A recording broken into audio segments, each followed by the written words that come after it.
Temos algo muito especial para mostrar a vocês. É uma descoberta importante que permaneceu enterrada sob rochas e cinzas vulcânicas durante os últimos 2000 anos, e vocês serão os primeiros a vê-la. Quando os arqueólogos desenterraram o que os especialistas estão chamando de Pompeia Britânica, nos pântanos do leste da Inglaterra, encontraram algo que não deveria existir. Um assentamento da Idade do Bronze congelado em um único momento catastrófico, preservado de forma tão completa que tigelas de madeira ainda continham suas últimas refeições e fios permaneciam presos a antigas bobinas. Para o olhar destreinado, parece um banho de lama. Para os especialistas, esta pedreira em Fenland oferece um vislumbre único da vida na Grã-Bretanha há 3000 anos. Este antigo assentamento perfeitamente preservado sob a areia deixou os cientistas perplexos, tentando explicar como uma comunidade inteira desapareceu em chamas há 2850 anos, deixando para trás segredos que estão reescrevendo tudo sobre a Grã-Bretanha da Idade do Bronze.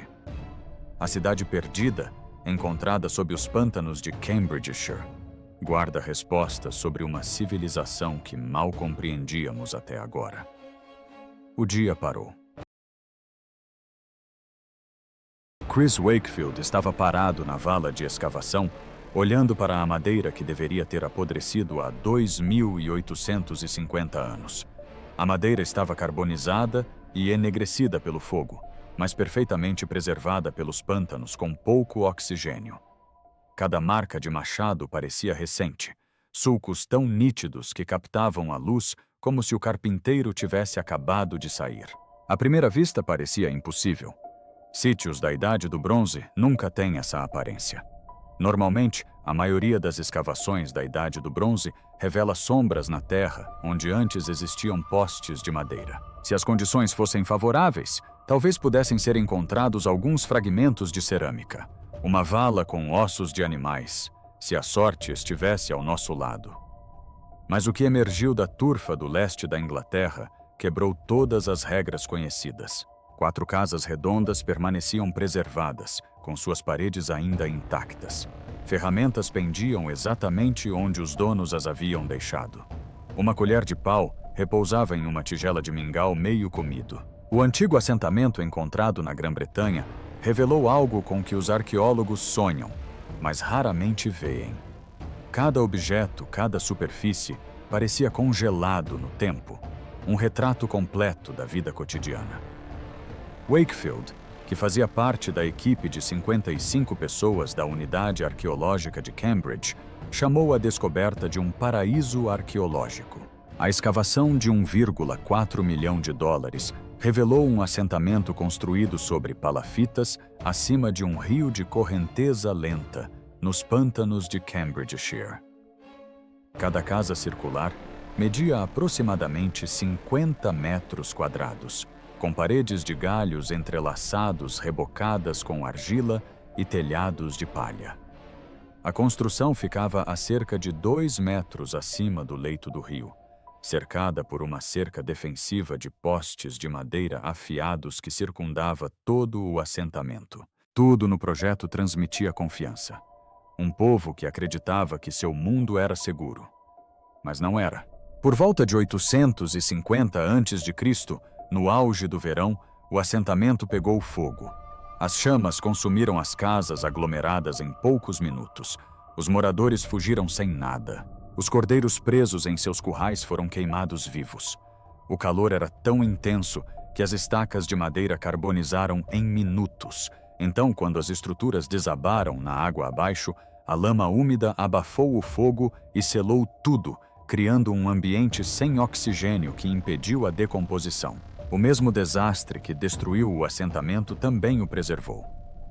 Por quase 3 milênios, o antigo assentamento, perfeitamente preservado, permaneceu sob camadas de turfa e sedimentos.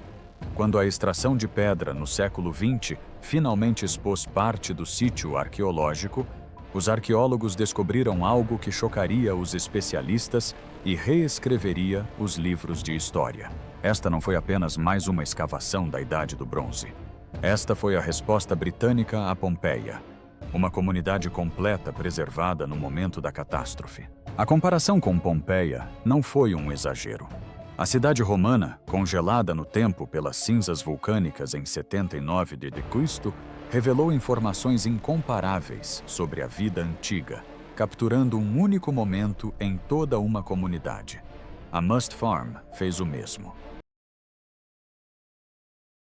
A descoberta arqueológica britânica revelou como as famílias organizavam suas casas, o que comiam no café da manhã, onde guardavam suas ferramentas e o que faziam em seus momentos finais antes da tragédia. O nível de preservação foi sem precedentes para a Grã-Bretanha da Idade do Bronze. As descobertas da escavação chocaram a comunidade arqueológica, impressionando pela sofisticação da arquitetura, pela abundância de pertences e pela qualidade do trabalho artesanal. Tudo apontava para uma sociedade muito mais avançada do que as suposições tradicionais sugeriam. A cidade perdida, encontrada perto de Peterborough, estava prestes a obrigar os especialistas a reconsiderar tudo o que pensavam saber sobre a vida na Grã-Bretanha do século IX a.C. O café da manhã que nunca terminou. Dentro de uma das casas circulares, os arqueólogos descobriram uma tigela de cerâmica com as impressões digitais de seu fabricante ainda impressas na argila. A tigela continha restos de um mingau de trigo misturado com gordura animal. Uma colher de pau estava ao lado. Alguém estava tomando o café da manhã quando o incêndio começou. Largou a colher, fugiu do prédio e nunca mais voltou. Foi o tipo de descoberta que faz o tempo parar. É possível sentir a presença da pessoa que a tocou por último. A análise química dos resíduos encontrados em outros vasos de cerâmica revelou uma descoberta chocante. Traços de mel misturados com carne de veado. Essas famílias não estavam apenas cozinhando grãos e esperando pelo melhor. Elas temperavam seus alimentos, combinando sabores para criar o que os pesquisadores descreveram como uma versão pré-histórica de carne de veado com cobertura de mel. Um prato que ninguém esperava encontrar na Grã-Bretanha da Idade do Bronze, criado quase 2.800 anos antes de as receitas modernas redescobrirem a mesma combinação. Em todo o assentamento, os vestígios da vida cotidiana estavam por toda parte. Os arqueólogos descobriram 128 peças de cerâmica, incluindo vasos, jarras, tigelas, xícaras e panelas. Muitas ainda estavam empilhadas ou encaixadas umas nas outras, como se estivessem à espera de serem usadas. O trabalho artesanal era refinado. Paredes lisas, bordas simétricas e padrões decorativos semelhantes aos encontrados a centenas de quilômetros de distância. Artefatos de madeira também sobreviveram, perfeitamente preservados na lama do pântano. Caixas e tigelas esculpidas em salgueiro e bordo ainda conservavam sua forma. 40 bobinas jaziam onde os tecelões as deixaram, com os fios ainda presos. 15 baldes espalhados pelas casas contavam suas próprias histórias. Uma delas, virada e marcada pelo uso como tábua de cortar, era uma pequena improvisação congelada no tempo. Cada objeto sussurrava uma pequena história do cotidiano interrompido. Juntos, eles construíam um retrato não de ruínas, mas de uma família viva flagrada em pleno movimento. Wakefield disse que cada detalhe, desde um balde usado como tábua de corte até uma colher esquecida no meio da refeição, fazia o passado parecer perturbadoramente vívido. Os tecidos de linho tinham uma textura macia, quase aveludada, apesar de terem ficado submersos por milênios. As costuras eram impecáveis e uniformes. As bainhas eram impecavelmente acabadas. Embora não fosse possível identificar as peças individualmente, a qualidade do tecido era inegável. Não se tratava de tecidos grosseiros e primitivos. O antigo assentamento, perfeitamente preservado, continha tecidos cuja produção exigia considerável habilidade e tempo. Nem tudo tinha finalidade prática. 49 contas de vidro decoravam o local, algumas importadas de lugares tão distantes quanto a Dinamarca e o Irã. Contas de âmbar acrescentavam toques dourados. Um crânio humano, alisado ao toque, repousava entre objetos domésticos, possivelmente uma lembrança de um ente querido falecido. A presença desses objetos humanizava a aldeia da Idade do Bronze, no Reino Unido, de maneiras que fragmentos de outros sítios arqueológicos jamais conseguiriam. Os montes de lixo sob as casas contavam sua própria história. Excrementos antigos mostravam que a comunidade criava cães que se alimentavam de restos de comida. Coprólitos humanos continham evidências de vermes intestinais, uma doença comum na Idade do Bronze. Os ossos de animais encontrados nas refeições revelaram uma dieta rica em cordeiro, veado e outras caças. Era como se as pessoas tivessem acabado de sair dali. Cada ranhura na madeira, cada colher na tigela, confundia a linha entre o passado e o presente. Para os arqueólogos, aquilo deixou de ser uma escavação.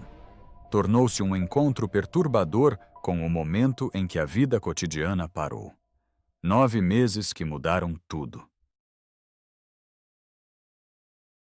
A fina camada de lixo revelou algo que deixou a equipe perplexa. O assentamento existia há menos de um ano. A quantidade mínima de resíduos, a madeira verde e a ausência de insetos comprovavam isso. Toda essa cidade viveu e morreu em menos de 12 meses. O cronograma deixou a equipe de pesquisa perplexa. Como uma comunidade pôde construir algo tão avançado, tão completo, em menos de um ano? A resposta obrigou os arqueólogos a reconsiderar pressupostos fundamentais sobre a sociedade da Idade do Bronze. Cada uma das 4 casas circulares preservadas continha conjuntos de ferramentas quase idênticos. Foices para colher grãos, machados para cortar lenha, formões para entalhar, navalhas manuais afiadas o suficiente para cortar cabelo ou tecido. Não eram relíquias de família, nem artigos de luxo. Eram ferramentas do dia a dia para famílias comuns. O bronze, antes considerado escasso, estava por toda parte. As redes comerciais precisavam ser fortes, rápidas e eficientes para fornecer essa quantidade de material tão rapidamente. A cidade demonstrou que as famílias da Idade do Bronze conseguiam estabelecer lares completos em menos de um ano. Construíram casas sofisticadas sobre palafitas. Adquiriram ferramentas e utensílios de cozinha de qualidade. Eles importavam artigos de luxo de toda a Europa. Teciam tecidos finos e criavam espaços habitacionais confortáveis. Os arqueólogos perceberam que não estavam diante de uma aldeia fronteiriça em dificuldades, mas sim de uma sociedade próspera e nômade, capaz de fundar novos assentamentos à vontade. A imagem que mudou a arqueologia. Quando o relatório final foi divulgado, até mesmo arqueólogos veteranos ficaram impressionados. Mike Parker Pearson, professor de pré-história britânica recente no University College London, considerou tanto o sítio arqueológico quanto o relatório de pesquisa excepcionais. O incêndio que devastou os habitantes também presenteou a ciência moderna com seu maior legado. Uma imagem perfeita da vida congelada em pleno movimento. A maioria dos sítios da Idade do Bronze apresenta uma cronologia confusa, com séculos de ocupação comprimidos em camadas intrincadas. Must Farm, no entanto, capturou um único momento em diversas residências com uma clareza sem precedentes. O relatório de pesquisa de 1.608 páginas, publicado após anos de análise, detalhou descobertas que derrubaram as visões tradicionais da Grã-Bretanha na Idade do Bronze. Os autores observaram que as suposições típicas sobre o acúmulo de artefatos precisavam ser revistas. Ferramentas de bronze e contas de vidro mostraram-se mais comuns do que os especialistas imaginavam. Sua disponibilidade pode não ter se restringido às classes de elite. A distribuição de bens entre as 4 casas circulares era notavelmente uniforme, sugerindo uma sociedade mais igualitária do que se pensava anteriormente. O que encontraram em Pompeia, na Grã-Bretanha, não apenas mostrou como as pessoas viviam, mas também como pensavam. Não se tratava de um mundo de hierarquia rígida ou escassez. Era uma rede de famílias habilidosas que compartilhavam recursos, técnicas e riquezas. O assentamento antigo, perfeitamente preservado, permitiu que os pesquisadores reconstruíssem os espaços internos com uma precisão incomum. Eles mapearam a posição de cada pote, peso de tear, ferramenta e até mesmo excrementos de ovelha. As áreas de cozinha ocupavam as seções orientais, onde a luz da manhã entrava filtrada. Áreas de armazenamento e tecelagem preenchiam as porções sul e sudeste do sítio. Os cordeiros eram mantidos em currais em espaços designados. As áreas de dormir ocupavam as seções noroeste, as mais distantes das fogueiras e dos animais. Era a planta de um mundo perdido, precisa o suficiente para parecer uma lembrança. Knight disse que o projeto era confiante, e a arquitetura comprovava isso. A arquitetura circular das casas redondas servia a múltiplos propósitos. Distribuía o peso uniformemente entre os postes de sustentação.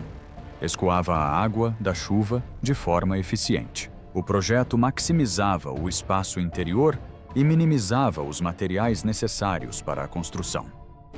A descoberta mostrou que os arquitetos da Idade do Bronze refinaram esse projeto ao longo de gerações, criando estruturas perfeitamente adequadas às condições da região pantanosa. A estrutura da entrada quadrada apresentava desafios de engenharia diferentes. Construída para permitir o acesso, mantendo o perímetro defensivo, a estrutura exigiu encaixes precisos e planejamento cuidadoso.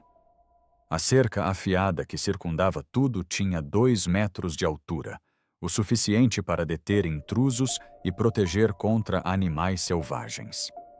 Não se tratava de abrigos primitivos improvisados. Eram casas cuidadosamente projetadas e construídas para durar. O fato de toda essa sofisticação existir em um assentamento com menos de 1 ano de existência revolucionou a compreensão das capacidades da Idade do Bronze. Se as famílias conseguiam estabelecer casas tão confortáveis e bem equipadas tão rapidamente, a organização social e os sistemas econômicos que as sustentavam deviam ser notavelmente eficientes. O que permanecia incerto era por que ninguém retornou após o incêndio. O local ficou abandonado por quase 3 milênios. Os moradores que fugiram haviam investido meses na construção dessas casas. As fundações permaneceram sólidas. Novas estruturas poderiam ter sido construídas no mesmo local, mas não foram. Se essas famílias construíram tão bem e tão rápido, o que as aterrorizou a ponto de nunca mais voltarem? As lanças que levantaram questões. A resposta pode ter estado à espera nas cinzas. Perto de uma das casas circulares, os arqueólogos descobriram uma pilha de lanças. Cada haste média, mais de 3 metros de comprimento, muito mais comprida do que as armas necessárias para a caça. Eram lanças de combate. A sua presença introduziu um elemento mais sombrio à história da aldeia da Idade do Bronze no Reino Unido. A guerra era comum na Grã-Bretanha da Idade do Bronze. Grupos rivais lutavam por território, recursos e controle de rotas comerciais. A cerca afiada que outrora circundava o assentamento já indicava o perigo iminente. Um anel defensivo de estacas com quase 2 metros de altura, destinado a impedir a entrada de qualquer coisa que pudesse estar à espreita além da água.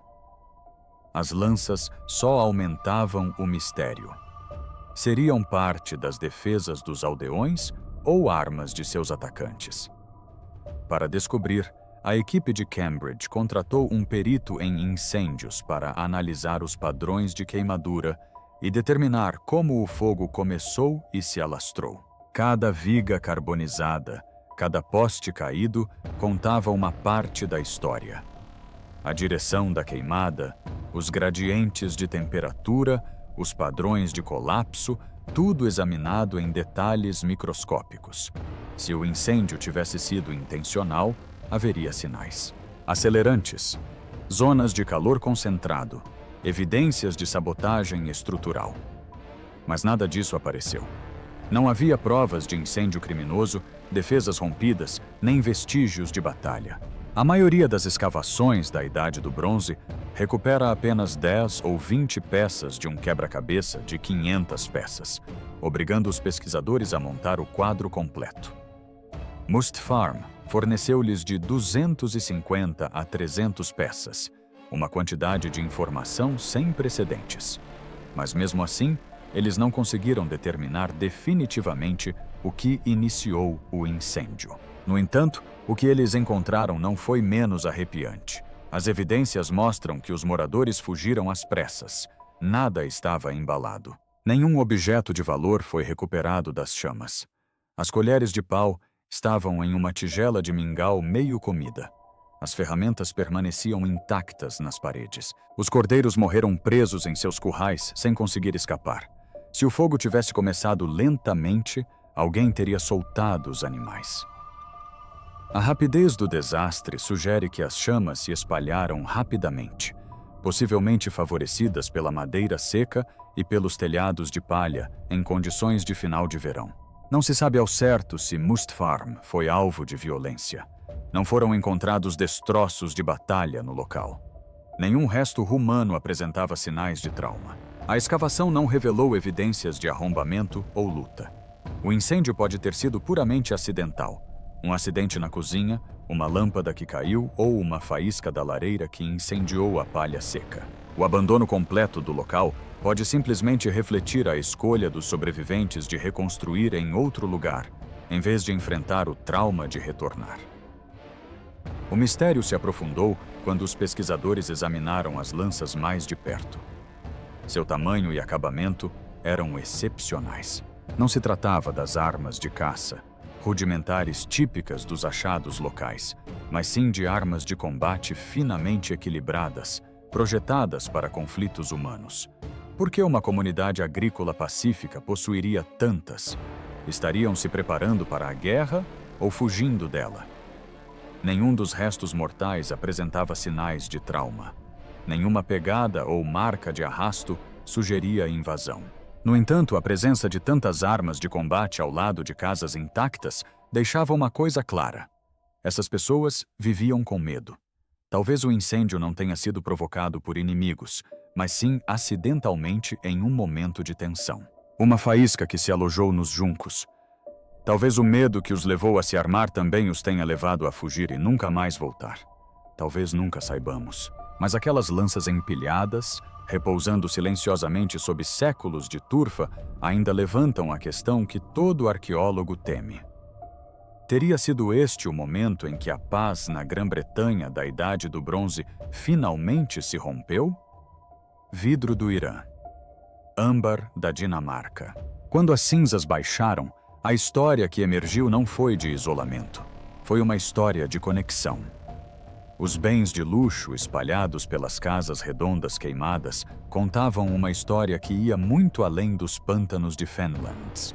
Um colar encontrado entre os escombros continha contas de vidro fabricadas no Irã e pedaços de âmbar originários do norte da Europa. Esses materiais viajaram milhares de quilômetros antes de chegarem a uma casa da Idade do Bronze, no leste da Inglaterra. Aquele único colar provou o que ninguém havia imaginado. A Grã-Bretanha da Idade do Bronze fazia parte de uma rede comercial global, muito antes de a história a ter registrado. O povoado perfeitamente preservado demonstra o alcance dessas ligações. Não se tratava de aldeias isoladas a lutar em condições primitivas. Eram nós interligados num vasto sistema de trocas que facilitava a circulação de bens, ideias e materiais pela Europa e para a Ásia. Uma família que vivesse em palafitas, sobre um rio de águas calmas, podia obter peças de vidro produzidas em oficinas do outro lado do mundo conhecido. As contas representavam mais do que mera decoração. Eram moeda corrente, símbolos de status e provas de conexões com lugares distantes. A presença de 49 contas de vidro em Mustfarm sugeria que esses itens não eram tesouros raros acumulados por elites. Circulavam amplamente o suficiente para que famílias comuns pudessem adquiri-las poucos meses após se estabelecerem na região. As ferramentas de bronze encontradas em todas as casas redondas contavam uma história semelhante. O cobre e o estanho, componentes do bronze, não ocorrem juntos na natureza. A produção de bronze exigia a obtenção de metais de diferentes fontes, o transporte desses metais para oficinas especializadas e a combinação deles por meio de processos metalúrgicos que demandavam grande habilidade.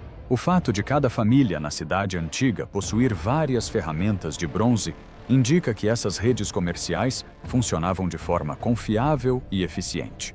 Até mesmo os estilos de cerâmica em Must Farm exibiam influências de outras regiões. Certos formatos de vasos e padrões de decoração correspondiam aos encontrados a centenas de quilômetros de distância, em diferentes partes da Grã-Bretanha e do continente. As ideias viajavam juntamente com os bens materiais, disseminando técnicas e desenhos por todo o mundo da Idade do Bronze. Um oleiro em Cambridgeshire poderia ter incorporado motivos vistos em vasos que chegaram por meio do comércio, combinando tradições locais com influências estrangeiras. As implicações disso derrubaram tudo o que os estudiosos acreditavam sobre a sociedade da Idade do Bronze. Se um assentamento ocupado por menos de um ano conseguia acumular artigos de luxo do Irã e da Dinamarca, esses bens não se restringiam a círculos de elite. Eles circulavam pela sociedade com surpreendente liberdade. As hierarquias sociais que os arqueólogos haviam imaginado para a Grã-Bretanha da Idade do Bronze, estruturas de classe rígidas com riqueza concentrada no topo da pirâmide social, agora precisariam de uma revisão fundamental. A descoberta em Must Farm demonstrou que as comunidades do século IX a.C. viviam com um nível de conforto e acesso a bens que escavações anteriores apenas haviam sugerido. O que o incêndio preservou não foi apenas uma aldeia. Foi um retrato de um mundo interconectado, séculos antes de o termo civilização sequer chegar à Grã-Bretanha. Mas apesar de todo o acesso a mercadorias distantes, o que realmente diferenciava essas pessoas não era o que elas comercializavam, mas sim o que construíam. Porque muito antes do incêndio, antes da fumaça subir sobre o pântano, essas famílias já haviam resolvido um problema que desafiaria os engenheiros por milênios. Como construir uma casa permanente sobre a água? A arquitetura da fazenda de sobrevivência não foi esculpida na rocha nem ancorada em terra firme. Era flutuante. Cada casa se erguia sobre postes cravados profundamente no leito do rio. Os construtores entendiam de distribuição de carga e da física das correntes marítimas. Eles sabiam como selecionar madeira resistente à deterioração em condições de umidade constante. Calcularam o espaçamento entre os postes de sustentação para evitar que cedessem ou desabassem. Não foi um processo de tentativa e erro. Os construtores possuíam conhecimentos de engenharia refinados, transmitidos de geração em geração e adaptados a condições específicas. As casas circulares que construíram eram maravilhas arquitetônicas da Idade do Bronze. Seu formato distribuía a pressão uniformemente, escoava a água da chuva com eficiência e retinha o calor em seu interior. Mesmo em testes modernos, esse projeto apresenta melhor desempenho do que muitas estruturas quadradas. O que os arqueólogos antes descartavam como cabanas primitivas era, na realidade, o resultado de experimentação refinada, estruturas moldadas tanto pela necessidade quanto pelo gênio.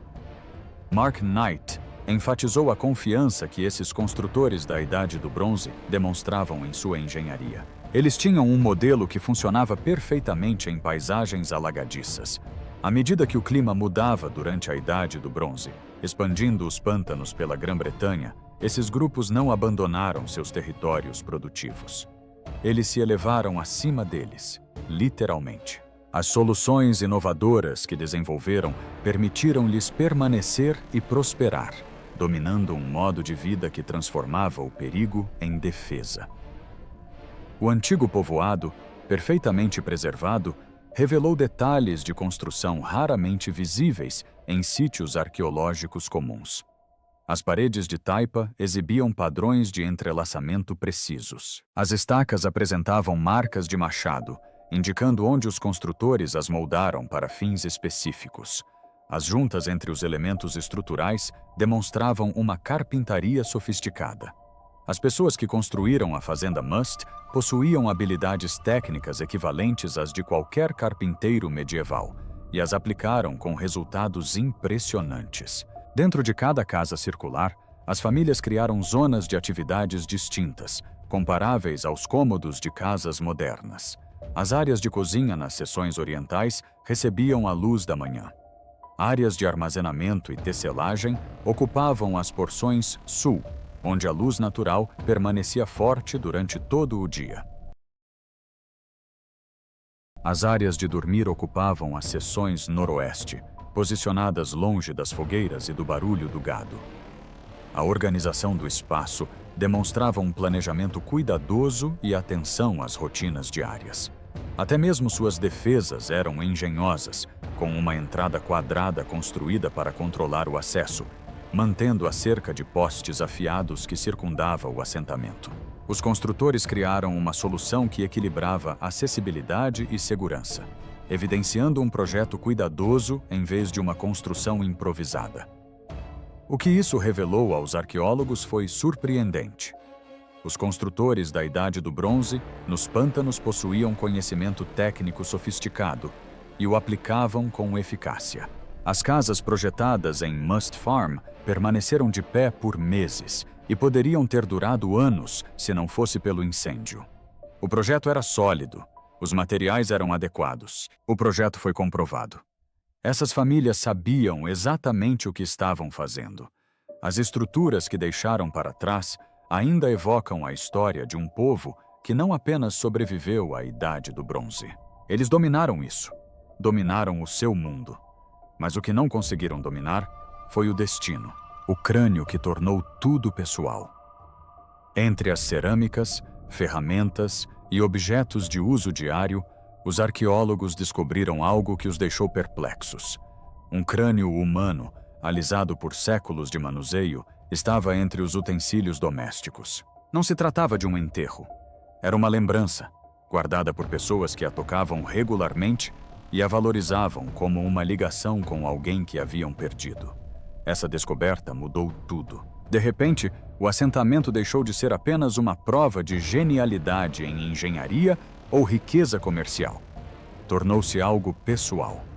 Por trás de cada ferramenta, panela e tecido, havia pessoas reais que amavam, sofriam e guardavam lembranças. Eles guardavam lembranças físicas de familiares falecidos. Tocavam nesses objetos com tanta frequência que o osso ficava liso como se tivesse sido desgastado. Ao longo dos séculos, sentiram a perda de maneiras imediatamente reconhecíveis para os observadores modernos. Durante a escavação, Mark Knight teve a sensação de que os habitantes da Idade do Bronze tinham acabado de partir. As impressões digitais impressas na cerâmica. A distância de 2.850 anos desmoronou. As pessoas que viviam em Must Farm tornaram-se reais de maneiras profundas. O crânio reforçou essa sensação de conexão. Aquele único objeto tornou impossível vê-las como ancestrais distantes. A cidade antiga continha milhares de artefatos que revelavam detalhes técnicos e sistemas econômicos.